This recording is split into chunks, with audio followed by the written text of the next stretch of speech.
inviting you to close your IRA and open an IAR.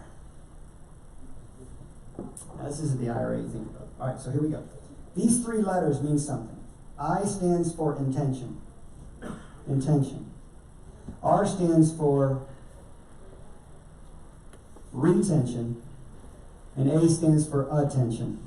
They're on the same spot on these circles, okay? So life's going this way. The natural intention of your brain, is to retain what it's already learned. I'm sorry there's a post for some of you, you can't see this. The natural intention of the brain is to retain what's already. It's called continuity of consciousness. When you woke up this morning, you didn't have to learn how to drive a car again. Think about how much you carry into the next day. Even though you lose consciousness at night, your brain carries it to the next day. It's incredibly powerful. You can get compounded knowledge, right? You can read and learn and read and learn. But the brain, what it does is it wants to retain everything you've learned, including the things you want to forget. And in order for it to retain, it puts its attention on that which will help it retain. Before I reconciled with my father, I didn't think he was funny. And every time he told a joke, I didn't laugh. Because I see through your joke. Your father abandons his kids, right?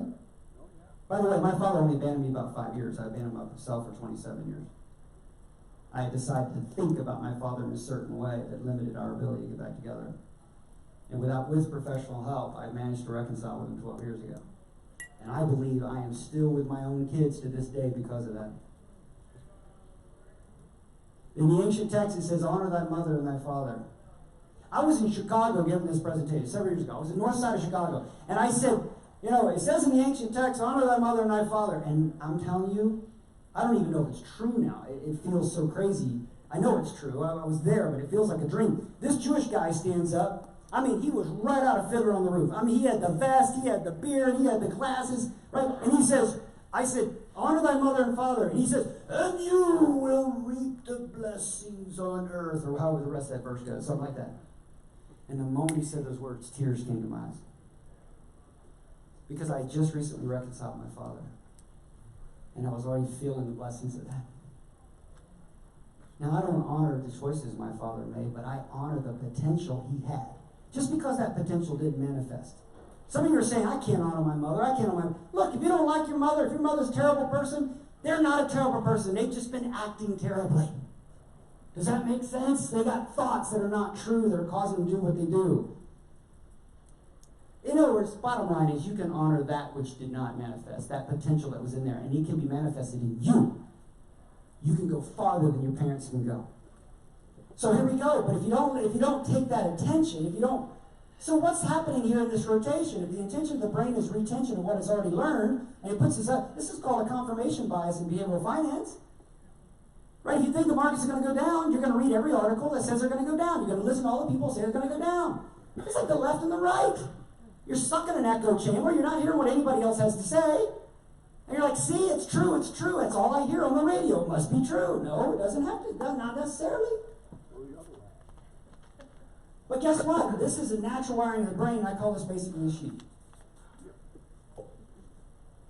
If we are to be the shepherds, the leaders, then we become intentional about where we place our attention. We don't let the world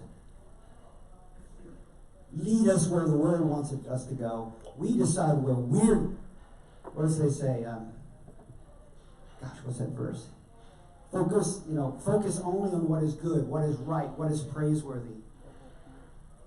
Noble and pure.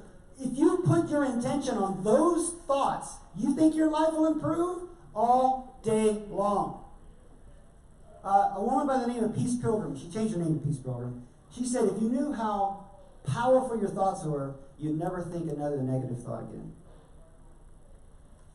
For 2002 to be your best year ever, be intentional about where you put your attention. And put your attention on that which you want to retain.